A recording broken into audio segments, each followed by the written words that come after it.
Welcome into the Hot Read podcast live on a Friday, November the 1st. And Stoney, right as the countdown hit like 1 minute, my ring light here seemingly has Oh gone no. off and will not turn back on. But hey, guess what? The show rolls on anyways as I try to fiddle with this. I am your host, JT Ruhnke, reporter and writer here at Broadway Sports Media. You can follow me at JT_Ruhnke. And Stoney, you know the deal as I work through this. Editor-in-chief of Sobros Network, 1/3 of football and the other F words, and co-writer over at Stacking the Inbox. How are you doing on a hot read happy hour?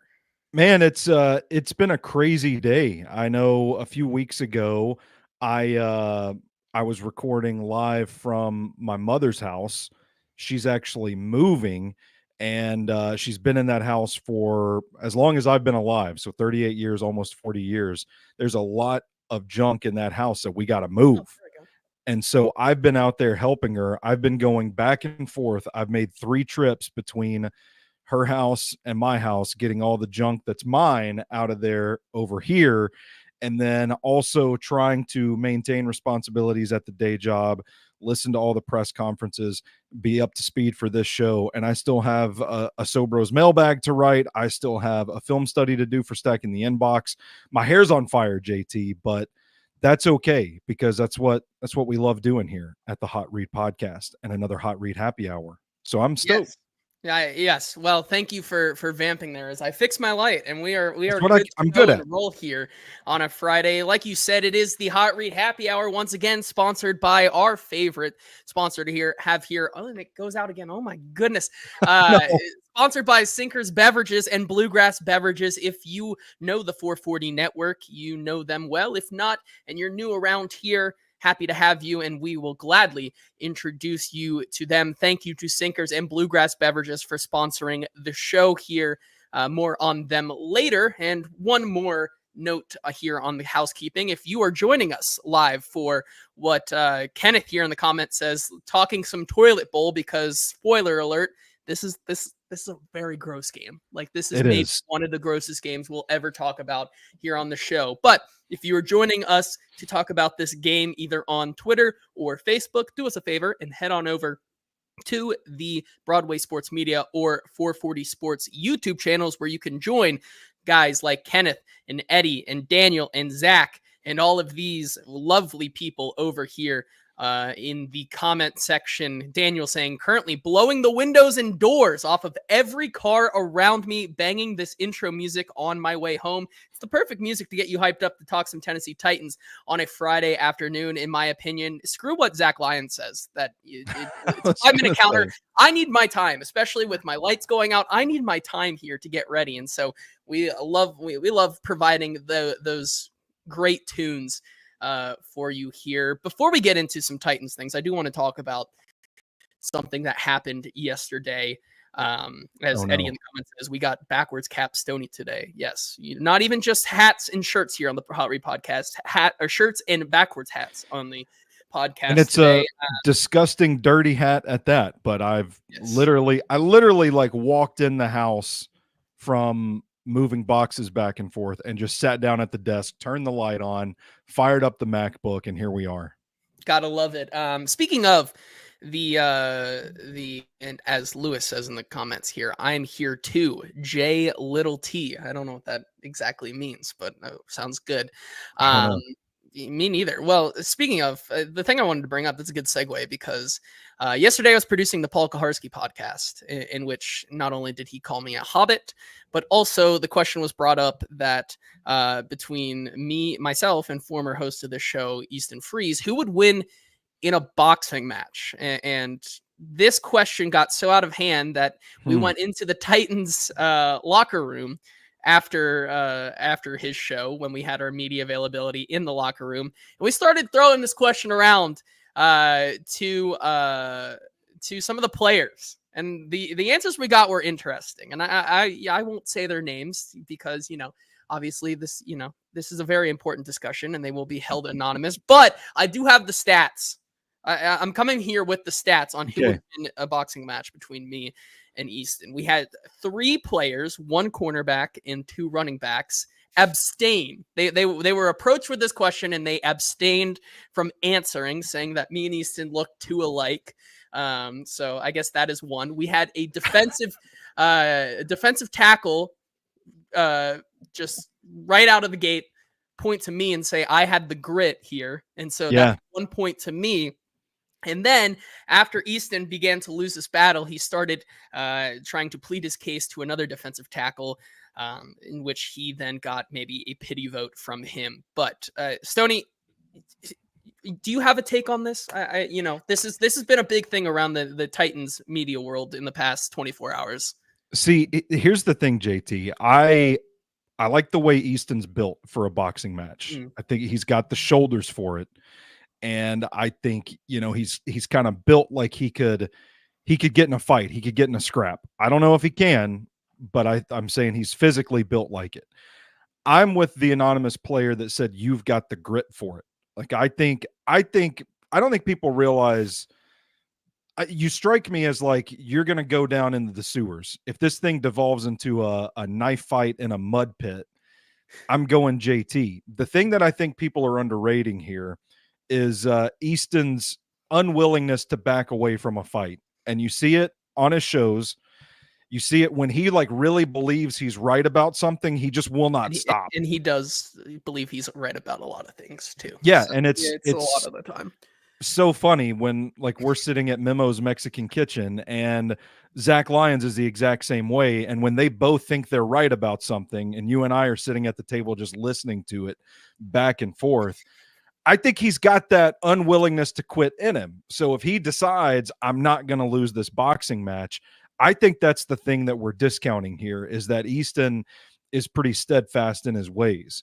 So if I'm going to pick just based off of the acumen alone, I think I'm going to pick JT, but I think Easton's path to victory here would be if he gets it in his mind, in his heart, I have to win. I can't give this up. And he just doesn't quit. I think that's the only way he beats you. But I think if I had to choose gun to my head, I think I'm going with JT in that matchup. That's a smart thing to say, considering it's now my show and Easton's gone. That's enough of Easton talk here. Maybe we'll continue to get. I think you're right. I think it'd be pretty close. Obviously, he has a wife and 3-month-old to live for.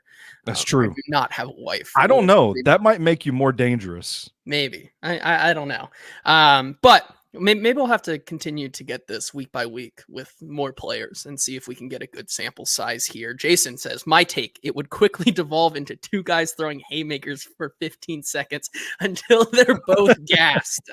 Maybe that might be the real thing here, but we can actually talk about some Titans. Well, enough of the chit chat as people start to roll in here, because we've already spent 8 minutes on this silly little thing here. And this is a really gross game, but I do think that when you look at the recent events of today's injury report, it could get even grosser, because in Ed's words, he says, in the immortal words of my ancestor Patrick, give me Levis or give me death. And so that's a great segue into talking about this injury report here, where Will Levis is once again questionable to go this week with that right shoulder injury. He was limited all 3 days this week, but he wasn't the only one who was questionable this week. Stoney, first of all, let's get a couple of these other guys out of the way here. Let's talk about the guys who are actually out this week. Tyjae Spears, once again, will miss this weekend. L'Jarius Sneed misses yet another game, which is a really big blow for the Titans secondary.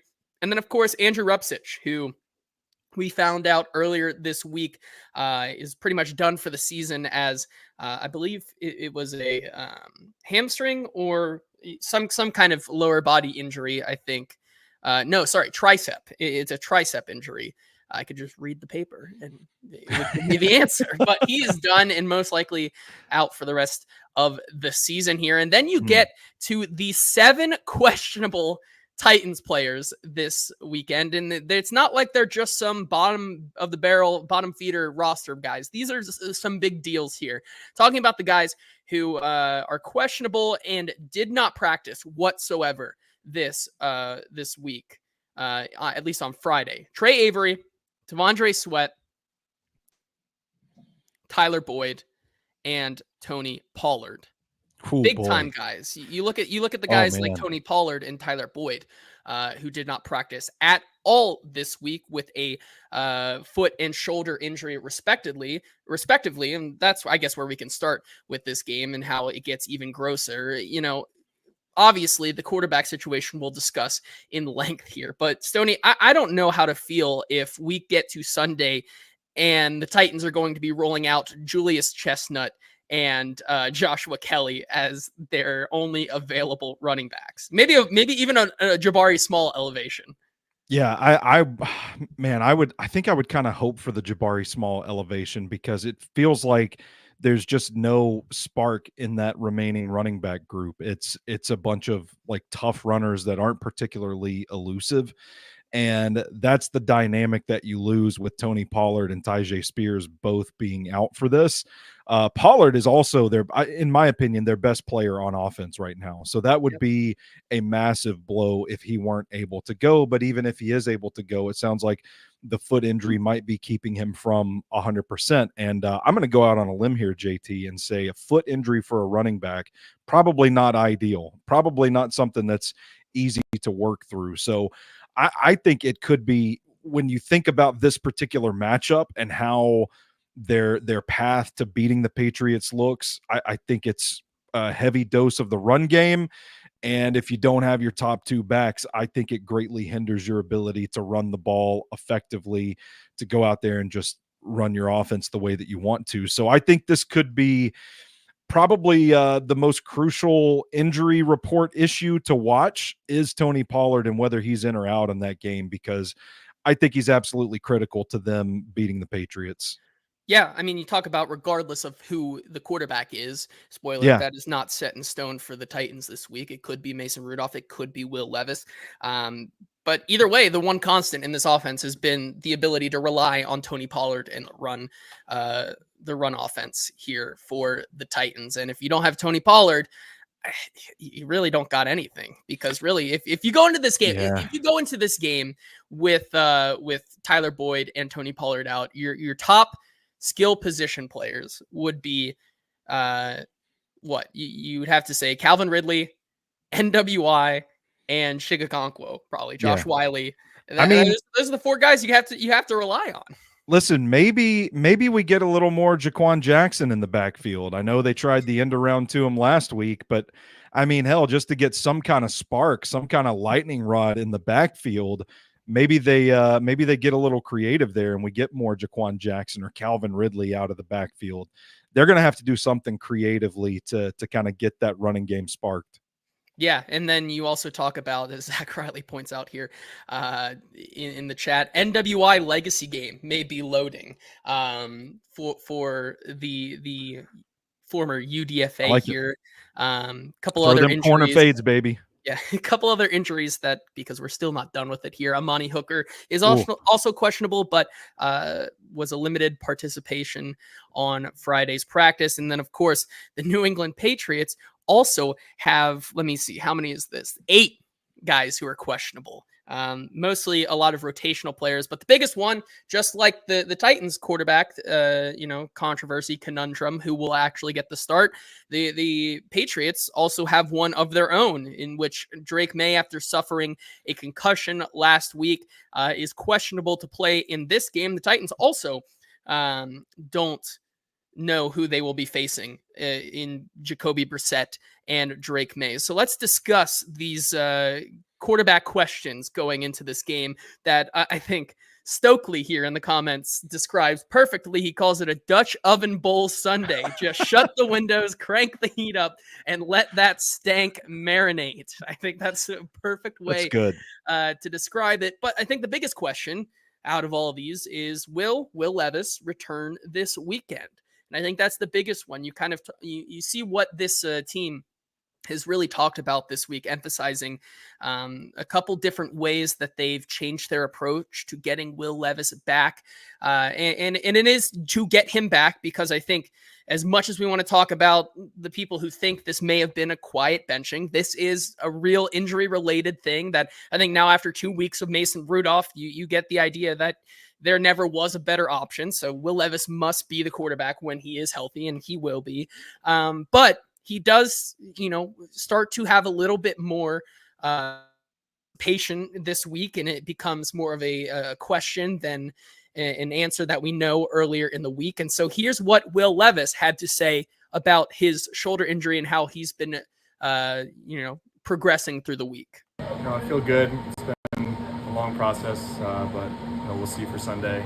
It's been, frustrating, but I feel like we're finally starting to get to a point where I'm comfortable. Feel more likely than not likely to maybe go Sunday? I don't know.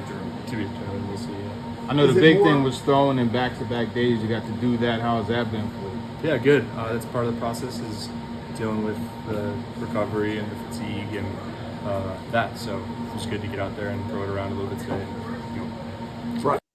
And so, continues to say TBD, but, you have, I guess, signs in the right direction here with Will Levis getting back to the field here. And then you kind of talk about, with Will Levis still kind of trying to navigate this injury, how much stress and confidence does that give you in a guy like Mason Rudolph, who, like last week, with all of the starter reps, kind of went out against the Detroit Lions, and even though they lost by 38, this was a Titans team that was able to kind of dice up a Detroit Lions defense that is, pretty stout. And so I wonder, Stoney, and I guess the question is, how confident, even if Will Levis and Mason Rudolph are sharing kind of the 50-50 starter reps during practice this week, how confident are you in a guy like Mason Rudolph to kind of go out there and execute like he did last week?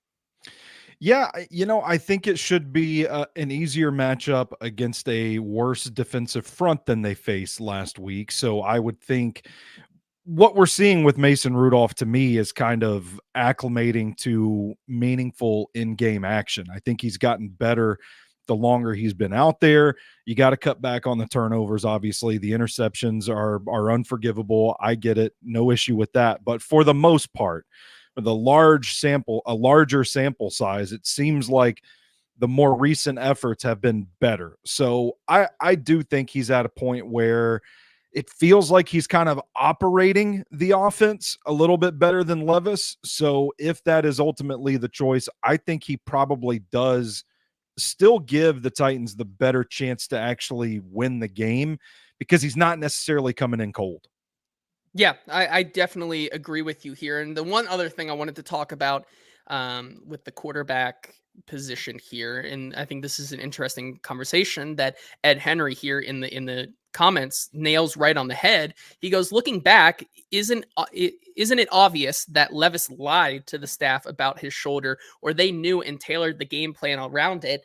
You kind of look context clues over the last 2 days. Will Levis yesterday in another clip said it's ultimately his decision on how good his shoulder feels, and that it's on him to communicate clearly to this coaching staff about where that shoulder is in terms of its recovery. And that certainly was choice wording that I feel makes me feel like, okay, so maybe that wasn't the case the entire time. And then you look at what Nick Holtz said yesterday about how, this week trying to ramp Will Levis back up into full starter reps, they've kind of pushed him more, but then also maybe overshared a little bit how this entire staff and Levis have taken maybe a different approach to how bringing Levis back after the Indianapolis game. Let's watch that clip real quick. And I do think it's an interesting answer from Nick Holtz.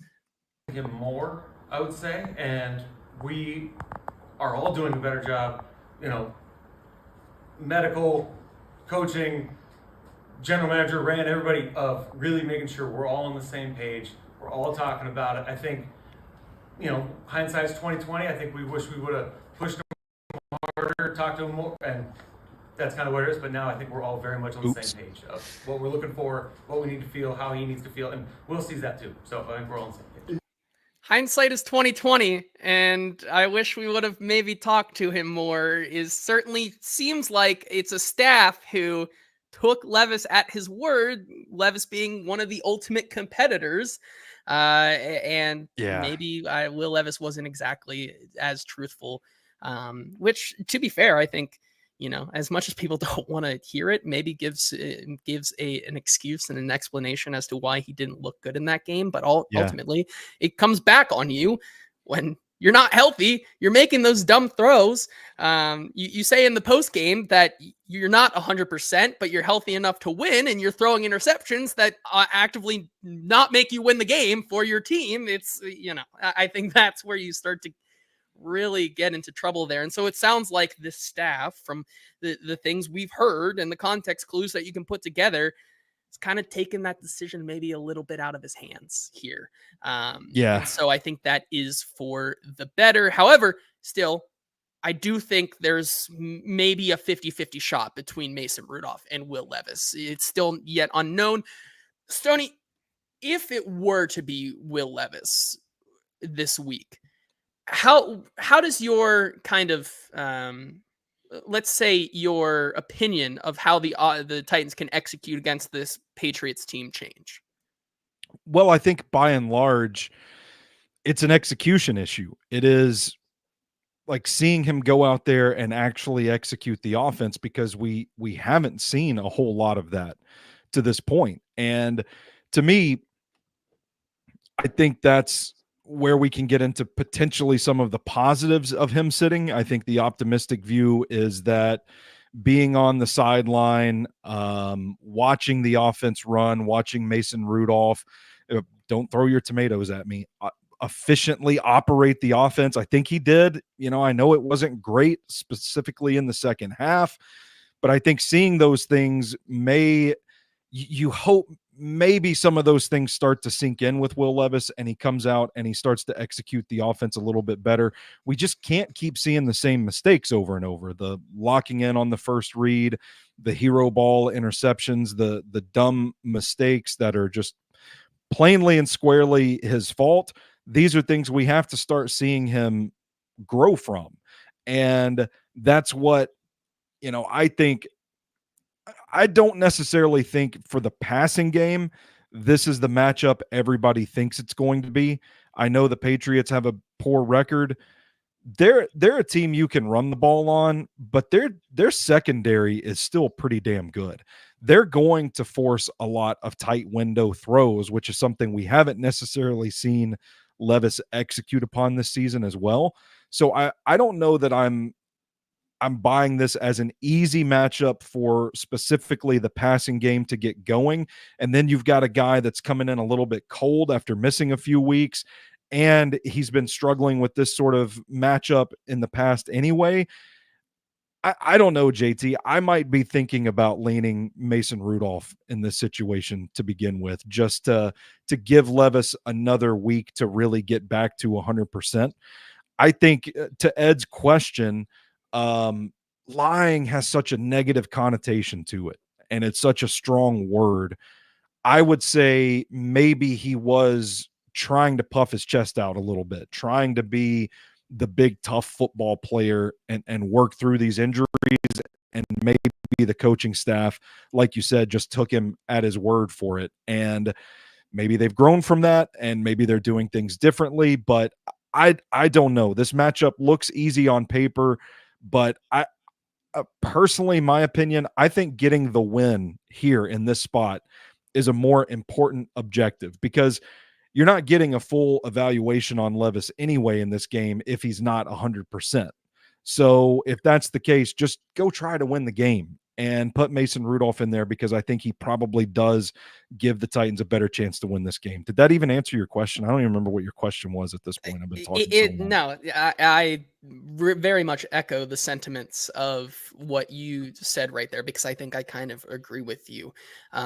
Because when you look at what a Will Levis, who hasn't had all the snaps this week as the starter, does to them, it maybe takes away a little bit of what Mason Rudolph was able to accomplish last week. Not saying that Will Levis Sure. could do it, or couldn't do it, but like Mason Rudolph is, operating that offense, like you said, pretty efficiently here. And so I think I ultimately agree with you that you can't really start Will Levis, I think, until he's back to getting 100% of the starter reps, which is not the case this week. Like you said, I think this is a really winnable game. You talk about the pretty decent secondary here against the New England Patriots. Obviously, Christian Gonzalez is a guy that we all were very high on coming out of the draft. Does not, has a season-ending, I believe, knee injury or something of the sort last year, but has come back and looked really good. He definitely is going to be traveling a lot across the field, probably playing on Calvin Ridley for a majority of the game. And so with that, I do think that it would, here's a word, behoove the Titans staff, or the coaching staff here to start Mason Rudolph. And Lewis asked in the comments here, who's the receiver. I do think that if Tyler Boyd doesn't play again, you're going to see an elevation for Mason Kinsey probably again in this game, if nothing else, because Jaquan Jackson becomes your main slot guy, but then there's really no one behind him as well. Mason Kinsey definitely will get an elevation. I do also think it opens the door for another guy to get elevated, whether that's Bryce Oliver or someone else here, maybe another running back like Jabari Small. I think that definitely could be the case. Okay, changing sides here to another quarterback question.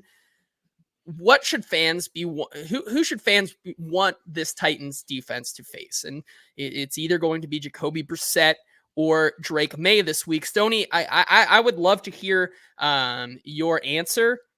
I think this one is pretty easy to me. It's easy for me who I'd rather want to face this week. And maybe I'm about to say it and you're going to totally disagree, but I think fans should really hope and pray that Jacoby Brissett is the guy that they trot out there this week. You just look at what Drake May has been able to do over his first couple of games here. I think he's brought an absolute jolt to a New England Patriots wide receiver core, who you called a bunch of wide receiver threes that are trying to be wide receiver ones, or that was some tweet that I think you've referenced that I also have forgotten who put that out there, but it is true. I mean, Drake May has elevated this offense in his first couple of starts, but I think the big thing of why Jacoby Brissett is the guy you want to face, and I think this is really interesting, and this one caught me off guard yesterday. It's because of the running factor. I think, Jacoby Brissett is an older guy in this league and maybe doesn't possess the same running ability that he could have in his younger years. But Drake May, I don't think people seem to doubt how good of a runner he actually is. Yeah, and it sure. certainly seems like there were some red flags to me in the locker room yesterday when Arden Key comes out and says in a video that they cannot move in the pocket. And so I went back and found this video because I wasn't able to get a clip of it, but I knew that I was like, Arden definitely said this, and I found it. And here's what he said verbatim. Arden Key on whether they will face the challenge of preparing for two quarterbacks yet again. He says, the good thing is that both quarterbacks are not mobile. We don't have to worry about the zone reads, quarterback runs. They both are not as mobile. Well, Brissett not as mobile as he once was, but is downplaying that. And I think that if it is Drake May out there, you absolutely have to respect him in the run. You look at what he's been able to do in his first four games as a runner. In his first game, 2 carries for 12 yards. His second game, 5 carries for 38 yards. Third game, 3 carries for 18 yards. And then in the most recent game before going out of there, 3 carries for 46 yards. And so hopefully that was an error on Arden Key. But if not, and this Denard Wilson defense is neglecting the idea that if Drake May goes in this game and they are not looking to defend against his ability to move outside the pocket and run and kind of evade pressure like that, that is a huge blind spot to me in this game plan. That's horrible, JT. I mean, I read that in the show agenda today, and I thought JT has like maybe he's like mislabeled a player. There's no way that they said Drake May can't run. They're not very mobile. It's incredible. Like it makes me worried. What is their tape study like inside the Titans facility that they're not seeing this?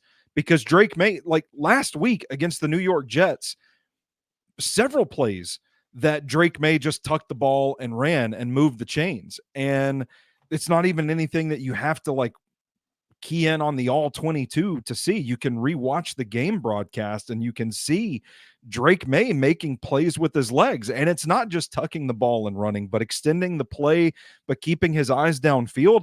This is absolutely a guy that is operating well outside of the pocket and has to be contained in that regard, or else, man, the Titans are going to be in for a rude awakening. Like, this is one of those things, quite honestly, I hear and I'm like, how well prepared is this crew right now? Because that just seems like a huge oversight. Like, you're just not watching the tape or something. If that's what you really think, and this isn't just like, you know, putting stuff out there just to fill a quote, you know, just talking for the sake of talking.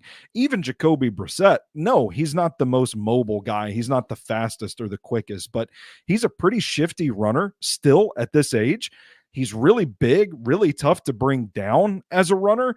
And there were plays that he made against the New York Jets last week where, yeah, it might have looked like he was running through quicksand, but left unattended to, in a sense that, well, maybe you don't think he's going to take off and run at all, so you just don't have anybody there to protect the edge. He can take advantage of that, and he can make runs that move the change. So this feels like a pretty egregious slip up by Ruhnke, in my opinion. Yeah, I definitely agree with you there. It might be something that, honestly, after the show, it's something that I caught yesterday, and looking back through my notes, kind of realized today as I was prepping for this show, might be something that I go right about after this, either probably for Stacking the Inbox or Broadway Sports Media or something, because that's a big deal. Like, it is a big deal. If they cut, like, if the New England Patriots come out this weekend and the Titans simply cannot get or try to get pressure on him, and they evade outside the pocket, and it looks like Jacoby Brissett or Drake May can run on them all day and gets them out of tight spots. Let's say, like, there are a couple of instances where it's 2nd and long, 3rd and long, and they find time and space to move the chains, and that becomes a big impact. That's got to be the first thing on the list next week, because we talk about how this defense and all these different units have simply, the game plan is apparently there, but they simply are not executing.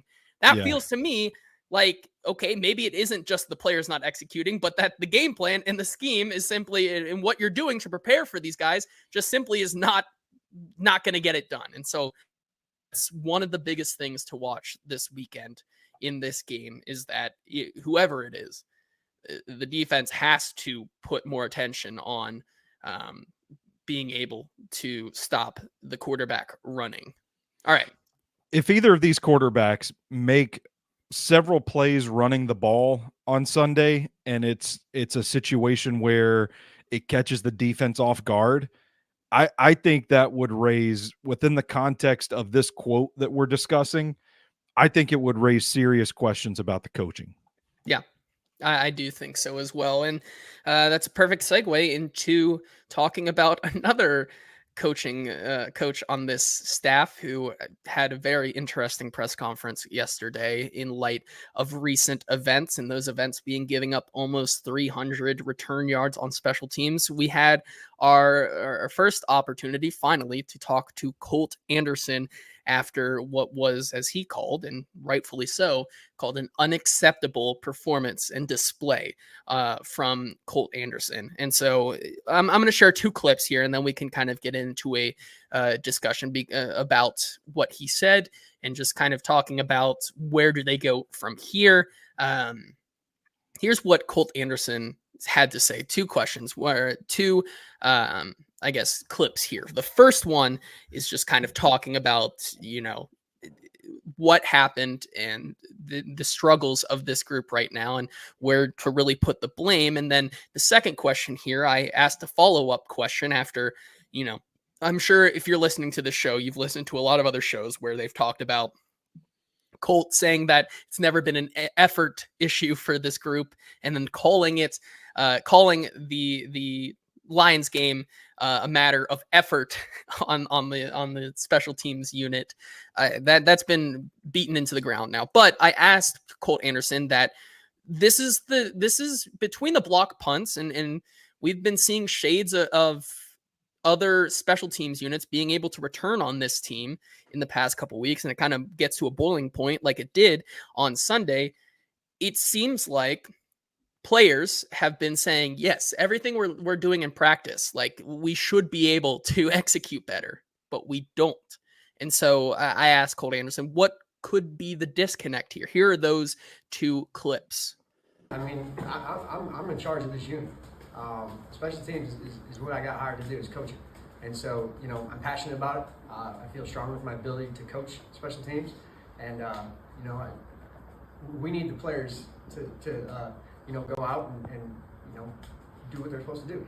And I believe in them, and they believe in me. So we're ready to get on to New England. And we got a great, like you said, we got a great challenge, opportunity to go out and, you know, get the season going.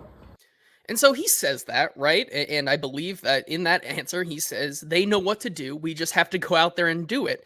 Yet we hear from guys like Mike Brown after the game last week, where he says that we know what to do, but we're not doing it. And so I asked him what the disconnect could be here. And this is what Colt Anderson had to say towards the end of his press conference, after visibly flustered and just kind of, you know, saying contradicting himself a little bit. Here's what he had to say to that question. I appreciate the players saying that, but at the end of the day, it's not me. I apologize. After the game, I apologize to the guys. I didn't have them ready. We'll be ready this week. Do you feel any? He says he doesn't have them ready, but they're also they're ready and they know what to do.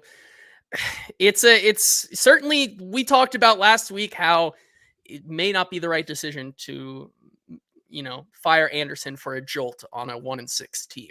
But it also doesn't feel like how much confidence after watching that press conference can you really have in the special teams unit, Stoney? Because you know, we've seen them adjust in the past with the punt protection. That's something we saw them kind of adjust and fix. But it feels like this is it's not just an easy fix for this team. You know, punt coverage requires all 11 players on the field to execute properly, in terms of, you know, keeping them on their side of the field here. So, you know, what is your confidence level after hearing that press conference and just in general of Colt Anderson right now to fix the problem? I mean, as far as the problem on the field, I won't have a lot of confidence until I actually see improvement. And to their credit, they picked up Justin Hardy this week.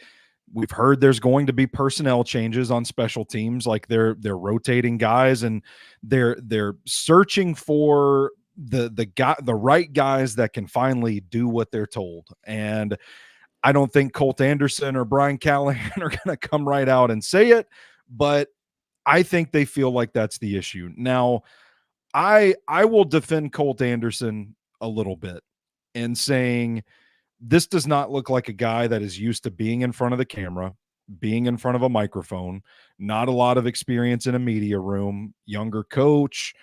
You know, this is his first foray into this type of environment where you got to walk into a room full of a bunch of people that don't think you're doing a good job, and they're just going to grill your ass. And he got grilled, and he folded under it.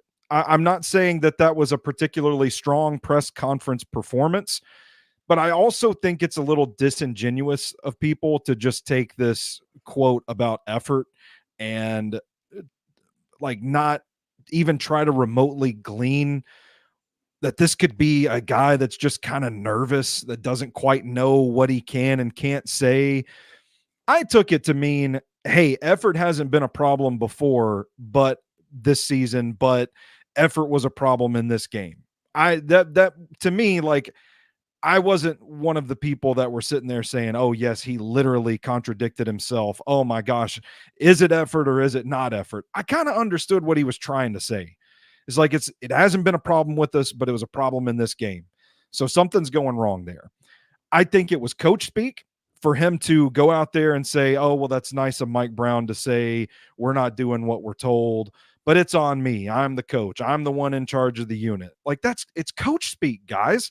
I don't think he's contradicting himself. I think he probably really does think these guys need to fucking execute.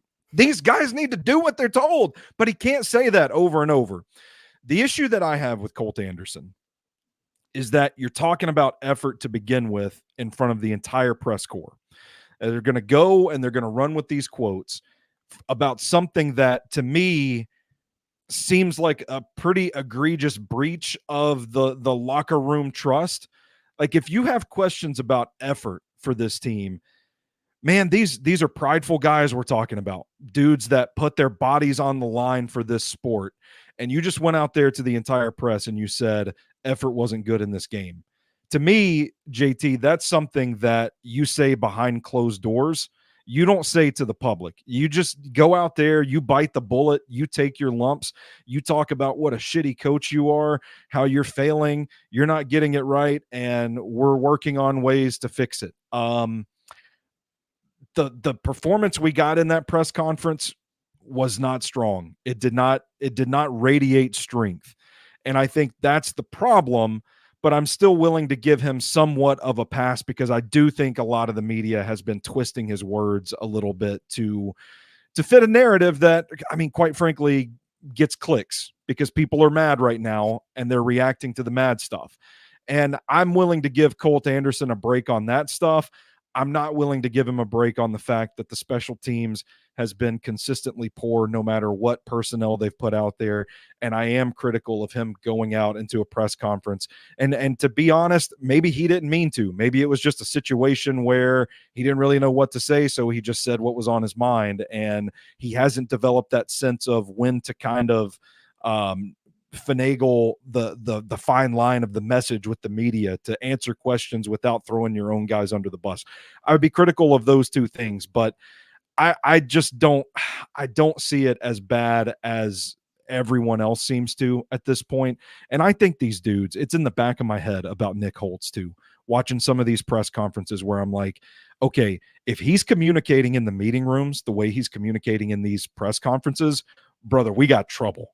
And it's the same with Colt Anderson. Like if he's communicating to the team, and I don't think he is, I don't think Nick Holtz is either. From what we know, it's probably a more comfortable environment without the cameras, people, sharks smelling blood in the water, trying to pull a quote to get everybody fired up. Certain sharks Yeah. in the water too. I think away from that environment, I give them the benefit of the doubt that they probably are clearer communicators. But it is in the back of my head that I'm like, man, if this is what these guys look like in these meeting rooms, we got trouble, brother. But to answer your question quite simply, I'll have confidence in special teams when we see tangible improvement. Yeah, and that's going to have to come yet again this week. I mean, you don't get it. You don't get a freebie this week against against the New England Patriots with Marcus Jones back there, another guy who we've seen time and time again over the past couple of seasons. I mean, even talk about last year where he runs back, I believe it was last year, where he runs back a game-winning punt return against the New York Jets in what was an absolute slop fest, much like this game could be, to win that one. So the proof has to be in the pudding, for a lack of a better phrase there. But I think we can be done with that conversation because it's frankly, it's become pretty tiresome this We got week. a dead horse. Yeah. We got a dead horse on our hands and we're kicking the shit out of it. You know what's not a dead horse that I'll continue to beat? Sinkers Beverages and Bluegrass Beverages, our lovely sponsor of the show. Sinkers Beverages is serving the East Nashville community for over 40 years. They are a 4-time liquor store of the year, best of Nashville from the scene, including this year, which they just won. You got to join their in-crowd program. Sign up with them for special allocations, benefits every other week that you can only know about if you're part of the in-crowd. One of my favorite things about Sinkers Beverages. Also got to give them a follow on social media at SinkersBev on Twitter, sinkers.nashville on Instagram are the two places that you can definitely find them on social media. And then if you can't make it out there, no worries, because they have you covered over on Uber Eats. Simply search Sinkers and they deliver the booze to you. Remember, they drive so you can drink responsibly. Have to give a shout out also to Bluegrass Beverages in Hendersonville, who have been serving the Hendersonville location or community for over 50 years. Thank you to Sinkers and Bluegrass for sponsoring yet another Hot Read happy hour that is for sure to go over once again, not just an hour here, because we're going to talk about the scheme. And Stoney, you came into the show wanting to talk about, there's been a lot of talk with a lot of, me, you, guys like Paul Kaharski, guys like Braden Gall, even guys, former host of this show, Easton Freeze, talking about how backing Brian Callahan and seeing the continual growth and strength of this offensive scheme here. And you wanted to come on the show and say, go maybe a little bit past just the nuance of, hey, the scheme is good, and kind of maybe give people a couple reasons why the scheme has continued to improve and get better. Yeah, so it was one of those things I just noticed. Like people are mad this week. Obviously, the 1-6 start, you lose by 38 points, and then people like me come on the podcast circle. People are on their radio shows writing about it. Well, the scheme is good. The scheme is good. The scheme is good, and people just push back on that because they don't want to hear it. And part of it is just being mad because the team sucks right now. But I kind of felt like, okay, well, we keep telling people the scheme is good, but I don't think we've really dedicated the time to explain why. And this is something that shows up on the tape, shows up on the all 22. And I thought, man, let me expand on this a little bit, because I did a video for Stacking the Inbox last week, going back to the Bills game and kind of highlighting areas where the scheme, I think itself, is good. But I know like not everybody subscribes to Stacking the Inbox. So I thought, hey, if we've got some time on today's show, I just want to take a couple of moments to talk about why the specific reasons why I see this offense succeeding, ultimately being a successful modern offense in today's NFL. And I think we've seen glimpses of it. This offense is about taking control of the game. Not in the traditional sense of like, we're just going to pound the ball and play defense, but it's a quick, efficient passing game. It's really hard to defend. And if executed properly, like we saw in the first half against the Detroit Lions, they can really chew up clock. And it's built in a way that takes advantage of just about every defense that the opponent can play. So that's a strength to begin with when we're just talking about the vision of what this offense is. But things that we have seen this season, guys getting open, that's another popular talking point about the scheme. Well, guys are getting open. But we're looking at separation metrics. And I think if you go to the next gen stats, you're seeing guys routinely turn in performances that are above league average in receiver separation. This game against Detroit, the league average is separation of 2.97 yards, and Josh Wiley had a score of like 5.67 yards of separation or something like that. Calvin Ridley, for all of the shit that he's taken for his performances so far this season, Calvin Ridley pretty regularly had an above average separation score per next gen stats.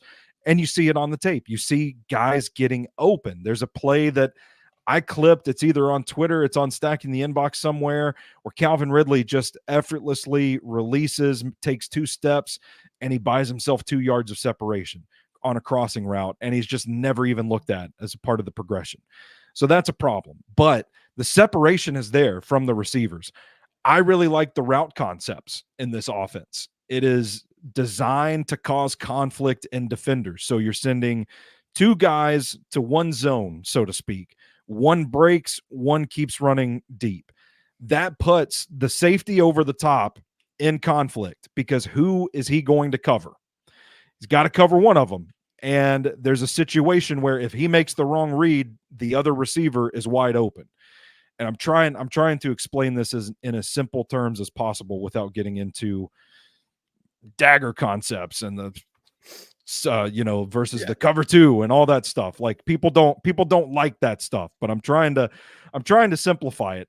2 guys to 1 defender. That defender has to choose, and if he makes the wrong choice, the other receiver is wide open. And we're seeing some of that stuff contribute to that separation metric where you're seeing guys get open. These route concepts are really good, and they're effective, and there are a lot of the best offenses in the NFL that are running this kind of stuff. There was a play in the Detroit game where the tight end hits the flat. I think it's Vanette in the flat, and Rudolph rolls out. He's running to his right. Vanette's open. Here comes the flat defender behind him. And the timing of this play, Wiley comes up behind the flat defender. So suddenly this guy has to decide, am I going to play Vanette or Wiley? And Rudolph can find the open tight end. Like that's stuff getting schemed open. That's causing conflict in defenders. It's hard to read. And on a lot of plays, there's usually a check down, a safety valve, where if nothing is open down the field, if this stuff doesn't develop, there's somebody to dump the ball off to try and do something with. This is a deep playbook. They play out of multiple formations to get to their base offense. It's really cool to watch. Like, I haven't seen too many plays that look exactly the same from the same formation. And that makes it incredibly difficult to defend when defenses don't really know what they're going to do. If they're showing a look that they haven't really shown a lot of before, even if it is kind of getting into their bread and butter runs or their bread and butter passes, it's really hard from the line of scrimmage pre-snap to recognize what the Titans are going to do. And then they work counters off of that. So there was a really good play in this Detroit game where they got down into the red zone where they ran what looked like their traditional bread and butter power run that they've run quite successfully. Yep. We've seen a lot of big runs from Tony Pollard down the field out of this play.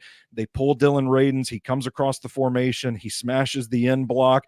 The running back comes behind him, hits the hole, and he's gone. Right? Well, they do that in this Detroit game down in the red zone, and Detroit plays it perfectly like that's what they're going to do. Except the problem is Radin slips, and I'm not going to beat him up over that because it could have just been a turf issue. Radin slips. He can't get to the block. Suddenly Julius Chestnut is like, uh-oh, this guy's coming free at me. It looks like he freezes a little bit, like he doesn't quite know what to do. And then the play is designed to roll to the backside where Chig has kind of leaked out on the backside, and Mason Rudolph makes that throw, and Chig, it's a little rushed, it's a little off, and Chig ends up either dropping it or he's tackled right away. But you can see the vision where if Radins hits that block, man, Detroit reacts to that. They're thinking this is their power run. Watch Chestnut play, flow to Chestnut, flow to the left side, fill those run gaps, and then boom, on the backside, Chig is wide open, and it's likely a touchdown. So you see those counters. It's just a matter of executing, player execution. The issues with this, it is a timing-based offense. It takes some time for these things to develop down the field. Some of the run concepts take a little bit of time for the right offensive lineman to get to the right spot, to hit the right block. And in those situations, the run game can come down to one block, like that play I just described. That's on it's Radins. Like if Radins makes that block, the play probably works. Detroit reacts to it, and Chig goes for a big gain. But if he doesn't make that block, well, you saw what happened. The whole thing was blown up. So I think there are issues where it's not just that it has to be executed, but some of this stuff has to be executed perfectly. And it's a lot to ask of players that are still learning the system. But the bottom line here with this scheme, better throws, better protection, fewer mistakes. I think this thing's going to cook. Yeah, and as Kenneth says, whisper quietly, you're getting some of that better protection. As he says, the offensive line has look been good, getting progressively better as well. Obviously, right tackle will always and forever be an issue this year, and that is never going to change. I shiver at the thought of Isaiah Prince, Mr. 2.4 man PFF grade in the Super Bowl, getting a chance this week, but. Outside of controversial, JT, but I think they should stick with Watson and Ojukwu. I think that's the best. So. Those two is the best combination they've had at right tackle all season. Yeah, I agree with you there. But you also talk about how you talk about a timing based offense in a better protection for the offense here. It's very intricate the way that this offense does. And so Ed, I think, also brings up a good question. Would you also say that because it's difficult for the defense to dissect, it's also pretty difficult for a Yeah. quarterback and a quarterback like Will Levis to master this scheme. I think. What are you it's fair saying, to say. JT? Will Levis is dumb? Is that what you're saying? A quarterback like I'm not Will saying Levis? I'm not saying he's dumb. I'm just saying that he's never played in this intricate of an offense before. Yeah, no, I would agree with that. I'm just busting your chops a little bit. I absolutely think that's the case, Ed. I mean, this is pretty different from what Will Levis was trying to learn under Tim Kelly. I think Tim Kelly did a fantastic job of masking some of Levis's issues and kind of leaning into the one read throw bombs that I think a lot of defenses probably weren't ready for in the couple of games that he looked really good last year that tend to stick in our mind as reasons we think he was better last year than this year. Sorry, I don't want to go down that rabbit hole, but I'll just say yes, Ed. Yes, I do think it's a little more difficult for the quarterback to master a system like this. Yeah. Not just because of the reads, but like I said, because of the timing. You think about like the timing of that play to the tight ends I was saying, like you can follow Vanette, but you kind of have to wait on the read until Wiley enters the picture. And so it's not like an automatic thing. Like you can't even make the read until your guys are in the right position. Yeah, I definitely. Hingle McCringleberry saying, I think this is supposed to be read in the tense of like Papa John's, better formations, better protection, Titans. I think that's how it's supposed to be said. I like it. Yeah, no, I totally agree with everything you said.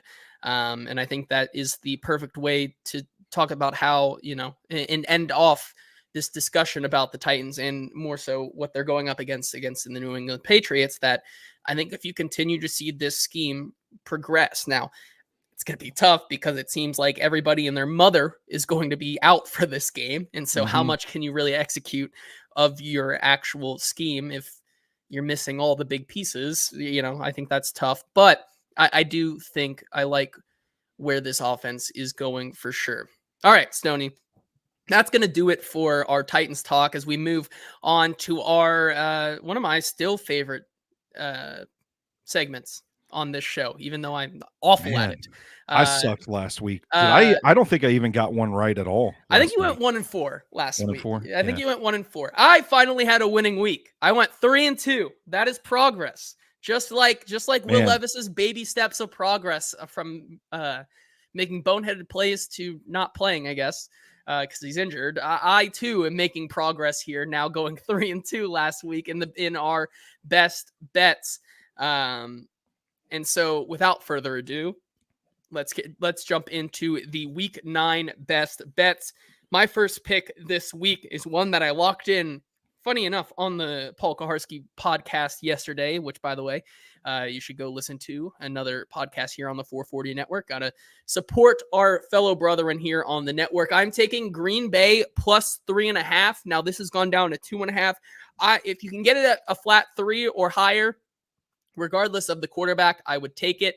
But funny enough, this is the first game all year that Jared Goff is going to be playing outdoors, or that's crazy. Going into Lambeau this week outdoors. And we know that Jared Goff is a totally different quarterback outdoors than he is indoors. When you talk about him playing inside a dome or a dome stadium, he is 41-18 against the spread, 31-10 against the spread the last 4 seasons of his career. And then when you go outdoor, he's only 36-35-2 against the spread. I think this is the top of the market here for a Detroit Lions team, which, as we talk about on the show, that game should have been a lot closer than it actually was last week. And you have a Green Bay team that I think, regardless of who they roll out there, Matt LaFleur is going to have his guys ready in almost a pivotal must-win game for both of these teams. And I think, whether it is Jordan Love or whether it's Malik Willis playing some of his best ball because of the scheme he's in,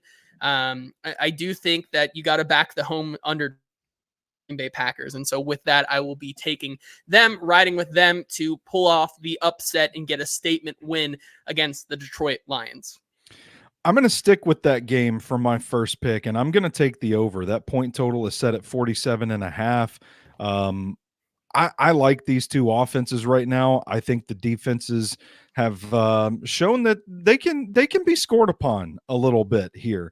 I think this is going to be a pretty fun game. I think there's going to be a lot of scoring in this one. I'm looking at this as a 31-28 type of ball game either way. So I'm taking the over. these NFC North games have really started to be shootout fests in the past couple Yeah. of years, I think for sure. And so with my next pick here, I'm going to take the Dallas Cowboys +3 against the Atlanta Falcons. And look, they're coming off a statement game here against the Tampa Bay Buccaneers, but the Falcons have really not been great in this spot.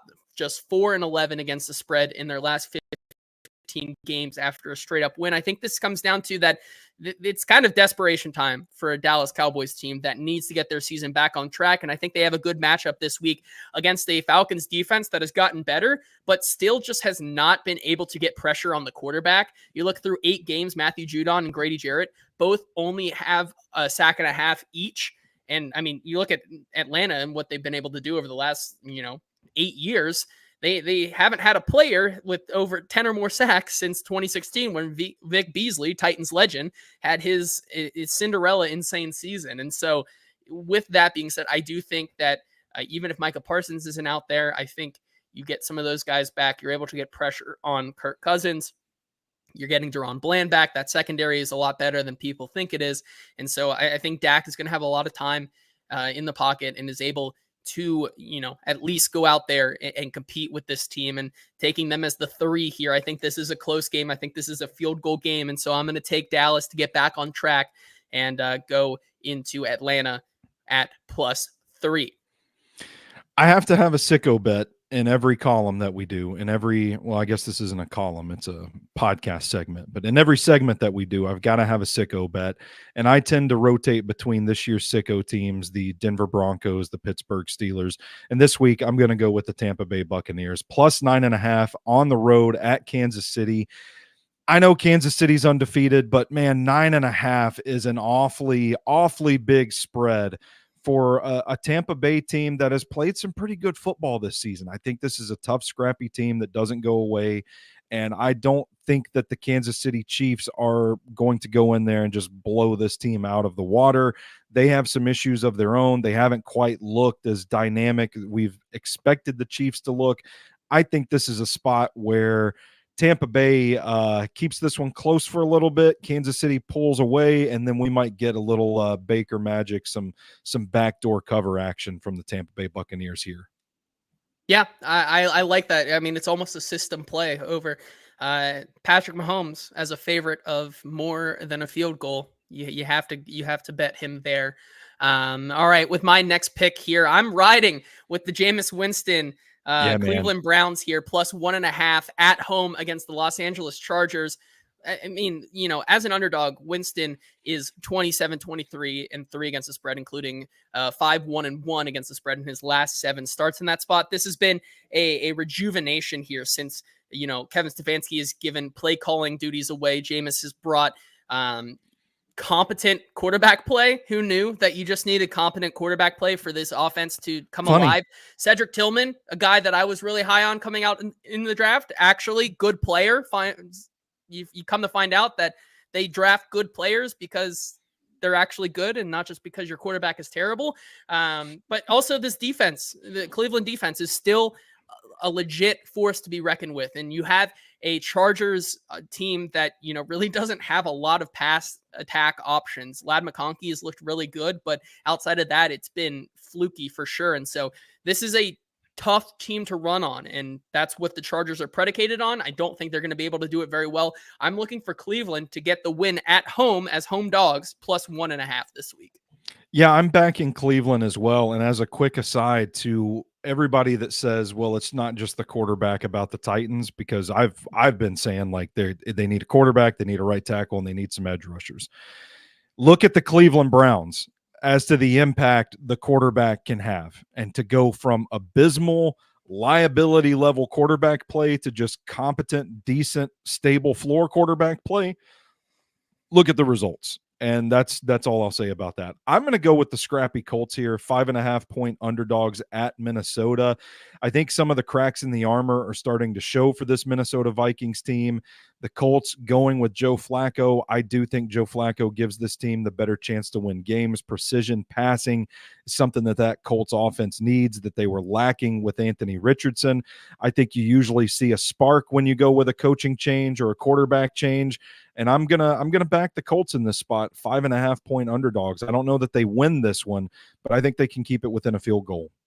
Yeah, I like that one here. As Hingle McCringleberry says, Winston got his eyes fixed, so he's a viable option now. He's set, I mean, man. at least better than Deshaun Watson. With my next pick here, I'm taking Washington -4 going into New York against the Giants. I know this is a divisional matchup here, but listen, this is just a simple bet of, I mean, Washington is riding high right now. They have the better defense, the better offense on paper. You have the offensive rookie of the year. You looking at the rookie of the year, most likely in Jaden Daniels. They have just been playing so well. And you look at this New York Giants team that has struggled to stop mobile quarterbacks already this season.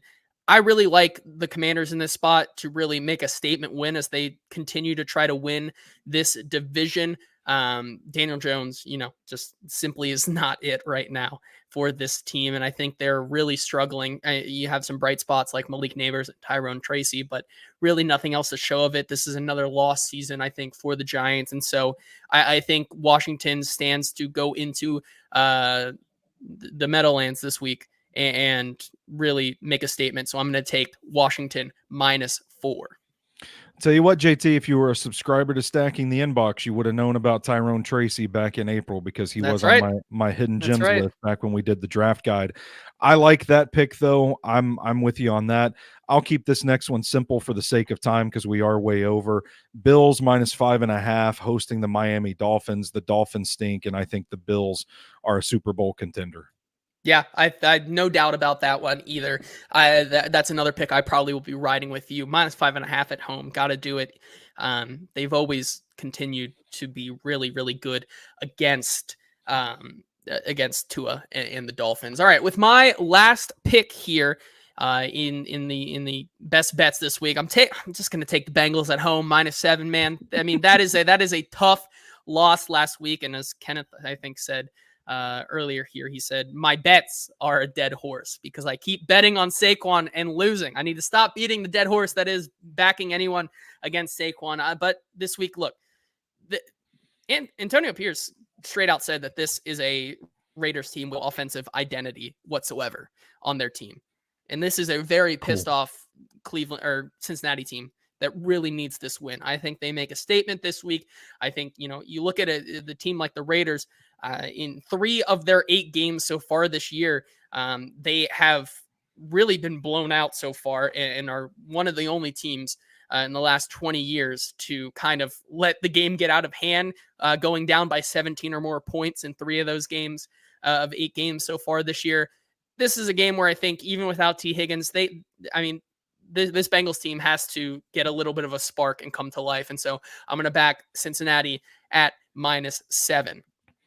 For my last pick, I'm going to go with the Tennessee Titans. Oh boy! Hey, maybe you'll get better luck than me. Every time I bet the Titans on this show, I lose, and I can't do it. They are 3.5-point favorites at home against the New England Patriots. JT, listen, I don't want to spin too much. I don't want to rile everybody up.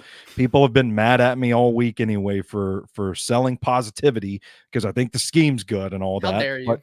But I think that the perception of this Titans team is skewed greatly by the outcomes of the last 2 games against teams that have aspirations to be playing in February. I don't think this team is built to hang with those. But that doesn't mean that this team has been playing 100% bad football all season long. I think it's the type of team that will have 3 good downs and then 1 catastrophic down.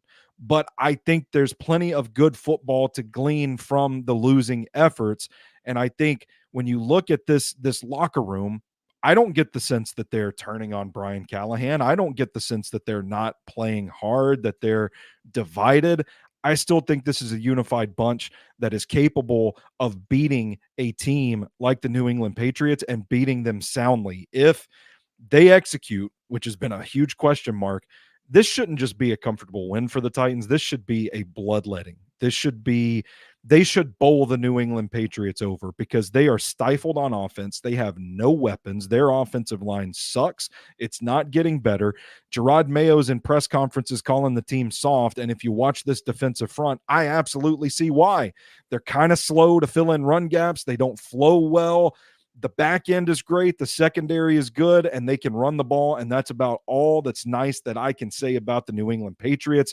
The Titans should handle business on their home field, surviving this gauntlet of super contenders, as our buddy Easton Freeze called them. Surviving this gauntlet, they should be out for blood on Sunday, and they should be able to get this win comfortably. And that's going to do it for our best bets. To recap, I am taking the Packers plus 3.5, anything at 3 or above there this week. Dallas plus 3, Cleveland plus 1.5, Washington -4, and Cincinnati -7. That's 2 favorites and 3 underdogs. Stoney, you are taking the over in the Green Bay Detroit game. Buccaneers plus 9.5, Titans -3.5, Colts plus 5.5, and then your final pick, Bills -5.5. And that's going to do it for the Hot Read podcast here. Only going 15 minutes over on a Hot Read happy hour. Sinkers Beverages, Bluegrass Beverages. Make sure to check them out at Sinkers Bev, sinkers.nashville on all social medias. Also on Uber Eats, simply search Sinkers because they drive so you can drink responsibly. Stoney, we're going to watch this game this weekend, and whatever happens, happens, and we'll be here to talk about it on Tuesday. As gross as it gets, I'm sure it is, but it should be a good one nonetheless. For Stoney Keeley, this has been the Hot Read podcast. We will talk to you on Tuesday.